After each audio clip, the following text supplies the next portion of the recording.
we can block out of a 2-point stance also, pass and run. Notice how he's got his arm, his elbow on that side. He's got the left hand up ready to go, take a step. It's the same deal as a 3-point stance. Now I'm gonna show you something about that. Some of you will not believe this, but you can block just as efficiently on the run out of a 2-point and 3-point stance. We allow our tackles to get a little bit more stagger. He's a left side player also. He's gonna stagger that foot, show us a good 3-point stance, feet armpit wide, on the fingertips, face up, hand open and ready to go. Go ahead and take a step and punch, right there. Okay, now we're going to show you 2-point stance. Now 2-point stance, we allow our tackles on the open side away from tight end. They can be in a 2-point stance, run or pass.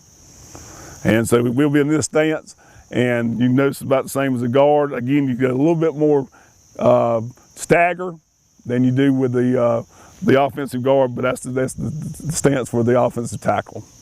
We're talking about stepping out of stance. There's a fallacy in football. They say you can't pass block and run block out of a 2-point stance equal as you can a 3-point stance.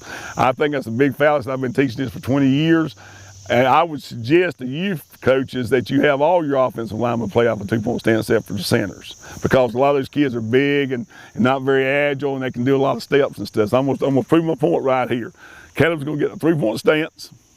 He'll take one step, and Zach's gonna get the level of his head. Step, right there. Now step back and get the 2-point stance.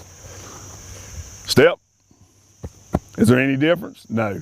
So you can play equally well out of a 2-point stance as a 3-point stance. And now you youth coaches need to really look at this, because they can really help you. The first block we're going to perform today is a drive block. This is the most basic of all the blocks. If you can't perform this drive block or man block, whatever you call it, you're never going to be proficient at the other blocks. The basis of the block is we have to keep the idea that you never play too low. You always punch with tight elbows. Always punch with tight elbows. We don't punch out here, we punch tight. We take 6-inch steps, and we're going to attack, attack, attack, attack. And we're going to block the guy for 10, 20 yards. You've seen the movie Blind Side, where the guy takes the guy and puts him on the fence. We want to do that every play. And that's the mentality you got to develop. We're going to do the drive block, the basics, step by step to help you out. All right, stance, step, step, punch, drive, drive, drive, drive, drive, drive, drive, drive, drive, drive, drive, drive, drive, drive. Now, we will do that for 10 yards, 15 yards, whatever we got to do, 20 yards. You do not stop blocking. One of the worst things that happens in football as an offensive lineman is blocking, blocking, blocking. He says all of a sudden he thinks the play's over, he stops, and he would stay on that block another second, the back would break free.